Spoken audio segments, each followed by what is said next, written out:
Good morning, Wedgwood, on this beautiful Sunday morning. It's wonderful to see all of your faces. We are going to jump right into our announcements this morning. Okay, so we just have a few announcements and upcoming events to talk about. Next Sunday, January 16th, Wedgwoodian Connie Green Johnson will be talking during the Reverend Dr. Martin Luther King Jr. Sunday. We can't wait to hear her speak. The following Sunday, January 23rd, Thomas Hansen will be continuing to tell his personal story with Here We Go Again. And then the last Sunday in January, we have Youth Sunday with Rhea Becker. Our community garden continues to need your support.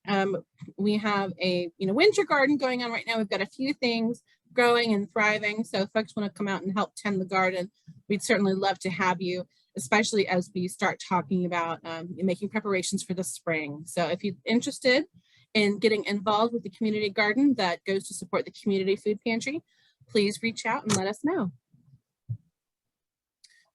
The community food pantry continues to need your support. We always accept monetary donations, and we also need lots of goods donated as well, specifically items listed. And we'd certainly love to have you come out and volunteer. Volunteers must be at least 16 years old and accompanied by an adult if they're under the age of 18. And we would certainly love to have you.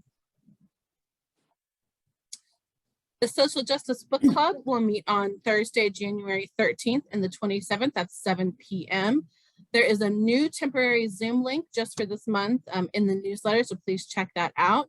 We're reading Say Their Names, How Black Lives Came to Matter in America by Patrice Gaines, who is a member of the book club, and it is really awesome that one of the authors is leading the study of this book, so you don't want to miss it. And connect with us. We are on social media. We have a website. Feel free to email us or call us. We are here to connect with you.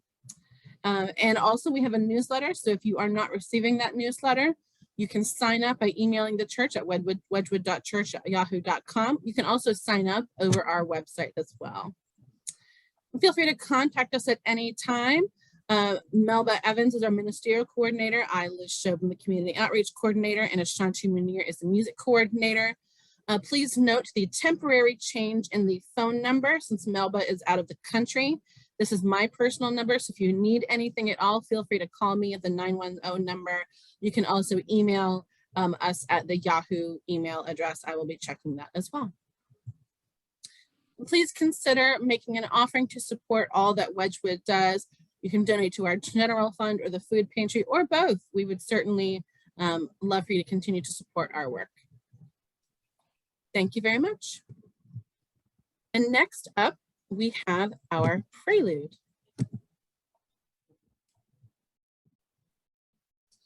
Okay, next up, we have Thomas Hansen with our extravagant welcome. We are all welcome here. Welcome to a church that works for peace, justice, equality, and the care of Mother Earth. An extravagant welcome to you because of your gender identification, sexual orientation, ethnicity, economic situation, physical and mental challenges, doubting or believing, being depressed or full of joy. We are a community of curious and creative spiritual seekers, striving to learn and embody the way of Jesus and other spiritual leaders. Like Jesus, we focus on the plundered and the marginalized as we try to address the major issues of our day.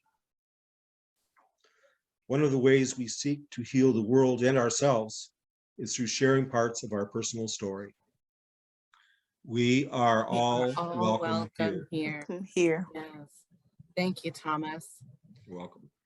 All right, one of my favorite traditions that we do at Wedgwood is our weekly moment for all ages. So if anyone has any big kids, little kids, young at heart. Hey, Gavin. Hi, friend. Say good morning. Good morning. Good morning. Guess what today's theme is? Can anybody guess? What is today's theme about? doing difficult things or facing difficult things. Mm-hmm. And what is something that is required in order to do hard things or do difficult things? Courage.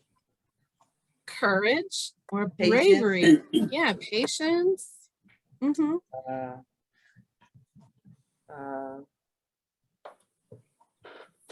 Determination. Sometimes you need Determination. mental strength. Yeah, mental strength. Yeah, exactly. All of those things you need to do hard things, right? Because sometimes life, has us do hard things, but that doesn't mean we can't do them, right? We just have to be determined and patient and have all the qualities that we just talked about.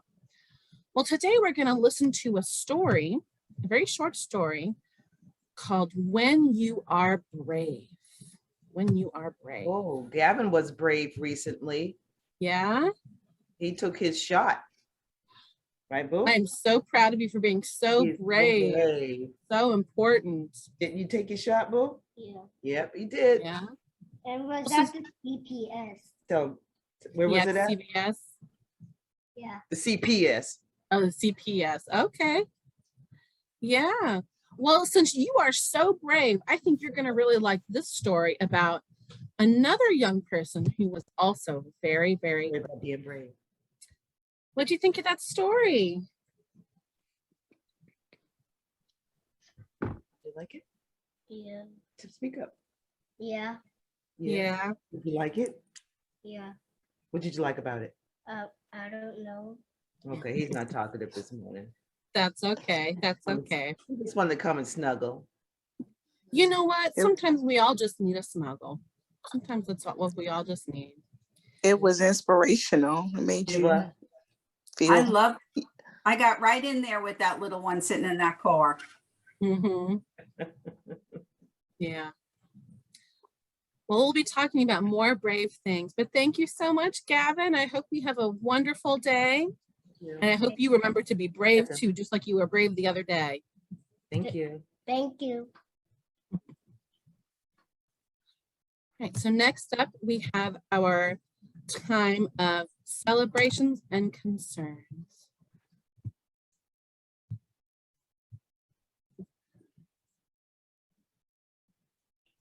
Well, I have a celebration, and I just want to thank everyone who would pray for Naj, my daughter. If you don't know, my daughter is my oldest daughter. She's in Boston, and she has MS, so we go back and forth in helping her, and some days are good and some days are bad. And she has my granddaughter who's 11, and so we've been asking and praying that she gets to another place, another apartment that's better and just a better place.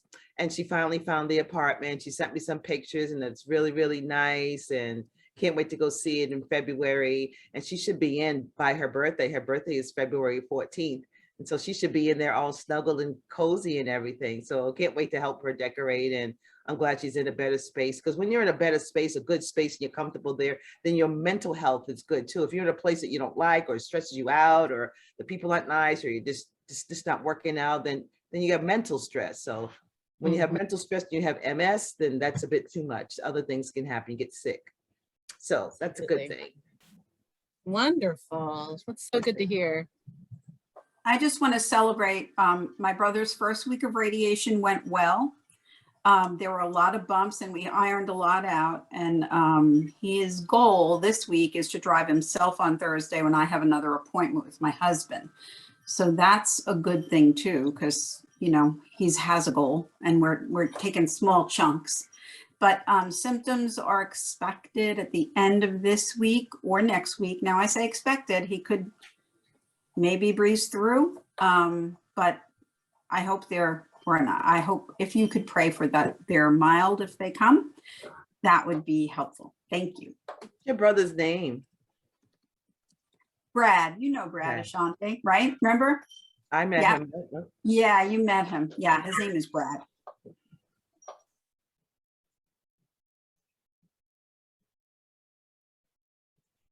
We will definitely. Go ahead.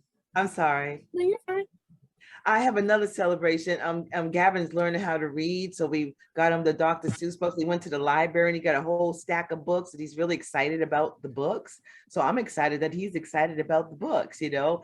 And I remember going to the library as a young person, how excited I was at the library. So I'm excited he's learning how to read. He did a whole book of Dr. Seuss this week. Took him a few days, but he completed the whole book throughout the week. So that was pretty cool to see that. Wow, that's definitely a celebration. Yeah. I think this will be sweet right now to say, and it's a celebration of just people helping people, but Sidney Poitier did not know how to read. I don't know if anyone knows that, but No. he did not. I saw an interview and he did not know how to read. He bombed at his first, acting audition. And he was working as a dishwasher in a restaurant, and a little Jewish man asked him to tell him what was new in the paper. And he said, I don't know how to read. And the man spent weeks and weeks after the store closed, and hence Sidney Poitier. It was amazing to know that because he's always just played such a well-educated, esteemed persona. So that's a big celebration, I think, just people to people. I saw that a little while ago. I think it just goes to show how important it is when you just have one person believe in you. What a difference that can make. Or one person just to care, even if they don't know you, just to care and able to help. Is really simple. It's really simple. And just be kind, right? And have just be good. Yeah. Yeah. And help where you can help, however it appears or wherever it appears. Yeah. I've been doing that a long time. Whatever appears, I can help you. I don't have to know you. I just know I can help. It's a good way to describe you.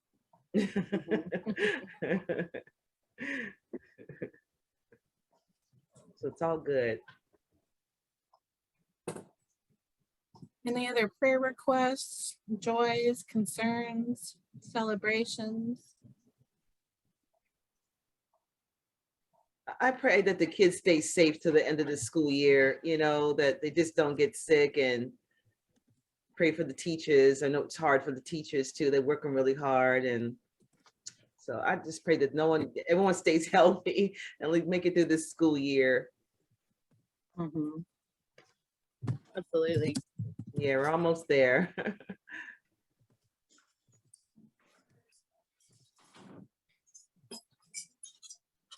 All right, well, we'll take a moment. Do as you feel so moved. If you want to pray or meditate, do as your spirit. Oh, and someone in the chat, I just moved here to spend my winter here, and it's tough. I caught COVID my first week trying to get into the groove. So Mayor, we'll definitely add you to the list and keep you in our thoughts as well. Yeah. Thank you for sharing that.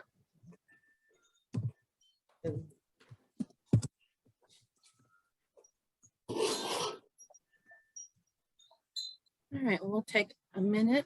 Do as you feel so moved.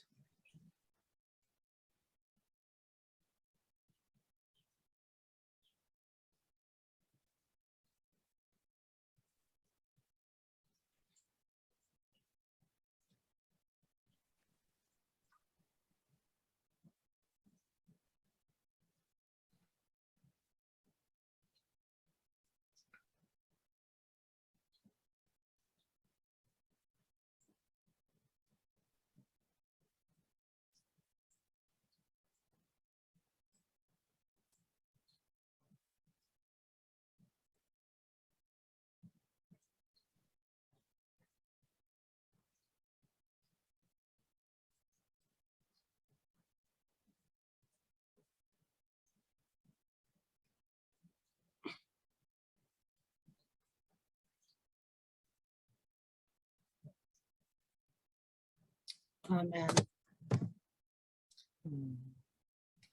Okay. Well, before I dive into my talk this morning about how you can do hard things, I want to give a preface, a content warning, especially for any parents or guardians who might be watching with their families, as well as any survivors, to practice self-care and use some judgment, and maybe watch for yourselves, especially parents, watch for yourselves and see if you want to share this message with your young people, because I am going to be talking about some mature themes in my talk today. Vulnerability is not weakness. It is our greatest measure of courage. That's from Brene Brown. So I come to you this morning, Wedgwood, with a confession. When I first agreed to giving this talk this morning, my spirit knew immediately what I should talk about. But my inner child was like, no, don't do it. You have to protect yourself, keep everything in, right? Because that's what I have been doing my whole life, protecting myself and, quite frankly, keeping people out. But one thing that I've learned as I've gotten older is to embrace my growth edges. And in order to embrace my growth edges, I must also embrace vulnerability. And I've never really been good at that. But I've decided I'm going to try anyway. You see, I don't think there's a single person on this planet that hasn't been through something hard, something tragic and heartbreaking in its own way. They say that love unites us, but so does the hard stuff. And so do vulnerability and courage when we accept them and surrender, when we're brave. So today, Wedgwood, I surrender. I'm going to try to be brave. Because in this surrendering, in this brave, vulnerable space, I know that I am safe at Wedgwood. And maybe, just maybe, this story can help someone else. My story can help someone else. Because when we lean into our growth edges, and when we are brave and embrace our vulnerabilities, we really can do hard things. I've been called an old soul pretty much all my life, and I had embraced it for pretty much as long as I can remember. Oh, Liz is so mature. She's really got her stuff together. Despite me having days where I felt like I could barely get out of bed and get through the day. And as I've gotten older, I've realized that being an old soul isn't necessarily a good thing, because for some people, at least for me, it means that I've been through some tough stuff. Growing up, I was a very empathetic, tender-hearted, and sensitive child. And I didn't necessarily grow up in an environment that met my emotional needs. You see, I come from a massive military family. 9 members of my immediate family have served, 9. And I grew up in the shadow of Fort Bragg, which is one of the biggest military bases in the world. And I even worked on post for a while. And in my family, we don't really talk about how we feel beyond surface level stuff. And we aren't really huggers. But the love that we have for each other runs deep and wide. We just don't necessarily talk about it. As my sister and I have gotten older and started talking to each other about breaking patterns and healing generational trauma, we both realized that love comes in many forms. And expecting things to turn out exactly the way you want isn't necessarily realistic. And it's important to show people grace. People do the best they can. And my family's love language has always been acts of service. My dad may not readily say, "I love you," but you bet he'd drop everything and drive to Charlotte if I had an emergency and said, "Dad, I need you." The foundation was there, and that's a huge reason why I'm here today, even when I still have bad days. Every time I read the news, it feels like the world is full of nothing but challenges. that it just keeps getting worse and worse and worse. And it can be so hard to not feel defeated by it all.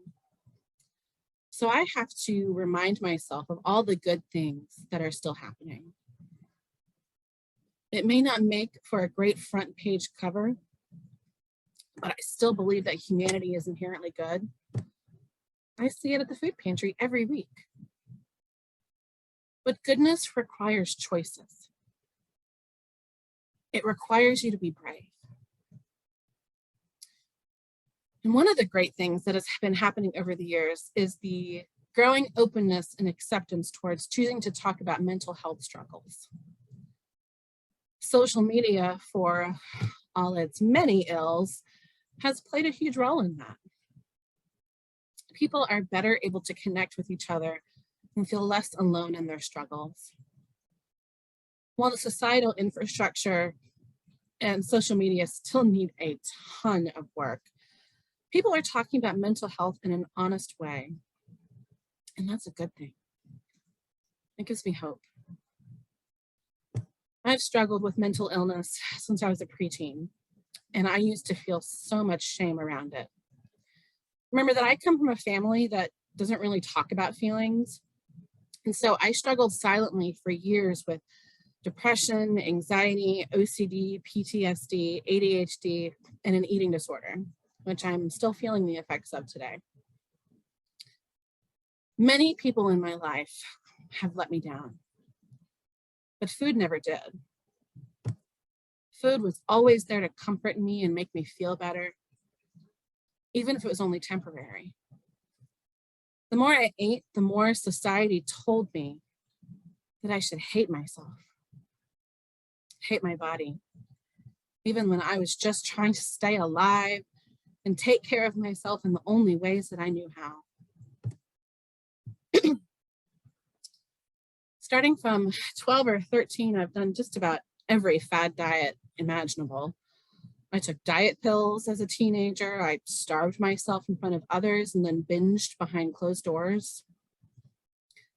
One of the things that's vital for life became a huge source of shame. And to this day, when I'm around certain family members, I can still see their eyes scanning my figure or to see if they approve of the food I've put on my plate and how much. And people still feel entitled to their comments. That's the thing about families. You don't always get to choose them.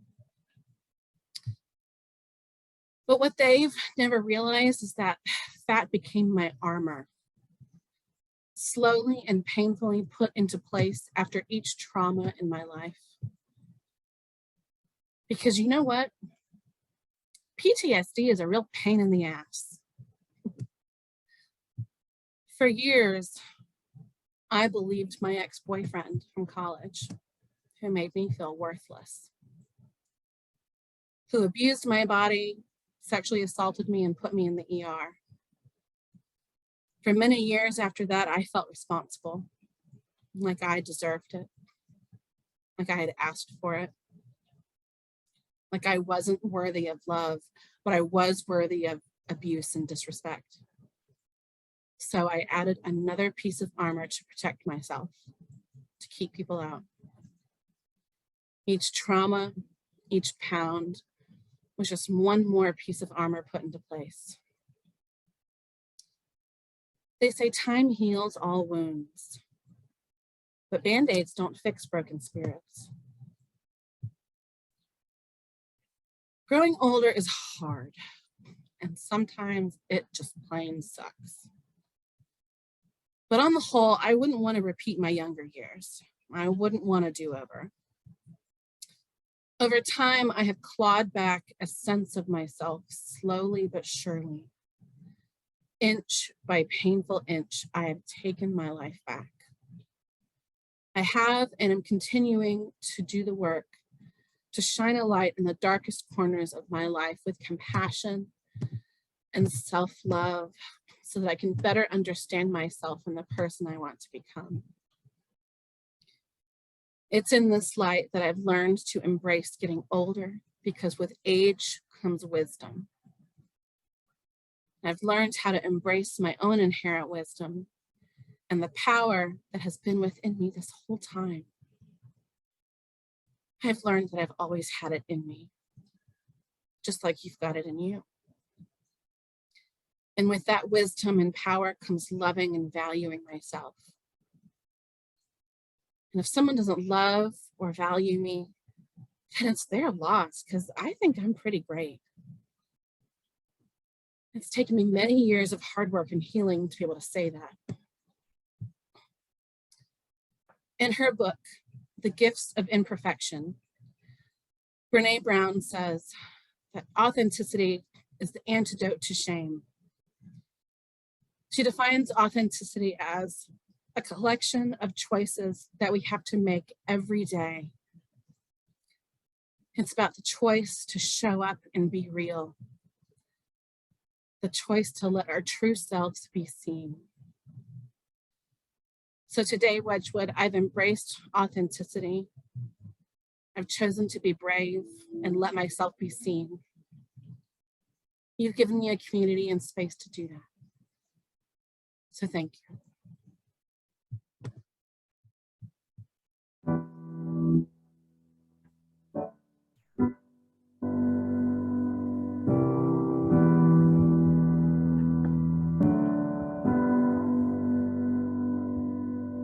Holding back to the front side of those guns in town. You can't play, but you love, but you're gonna let you think you're gonna drown. You can't tell that you're bigger than you see that you're sinking in. You don't know, but you're bigger than your fingertips.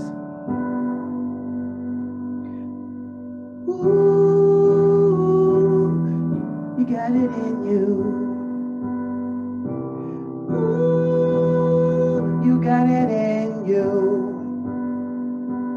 When the lights go out and leave you standing in the dark, no one ever told you it would be so hard. I know you think your fire's burning out, but I still see you shining through. You got it in you.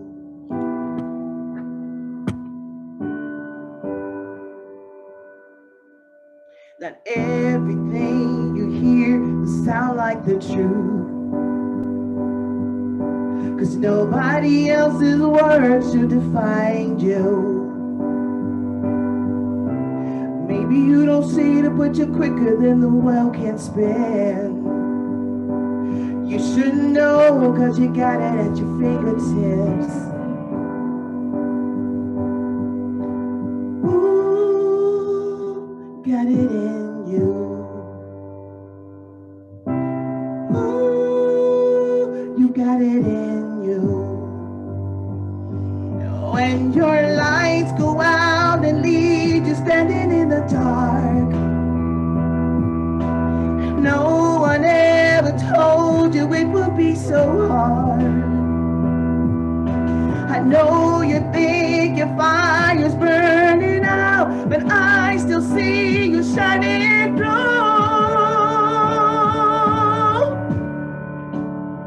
You got it in you. When the lights go out and leave you standing in the dark,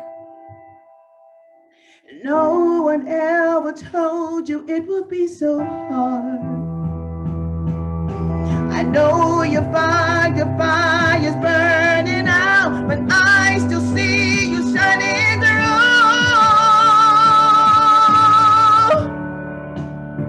You got it in you.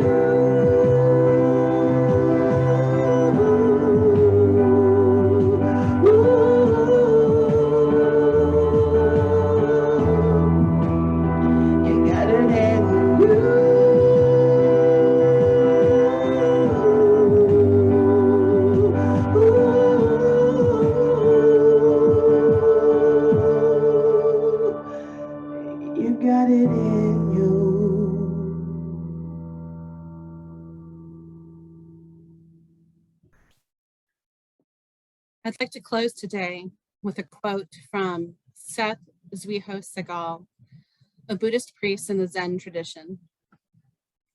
Have courage. Don't live your life out of fear, but live your life out of your convictions. Don't be afraid to take a stand, to express a conviction. Don't be afraid to love. Don't be afraid to do what wisdom tells you needs to be done. Go in peace.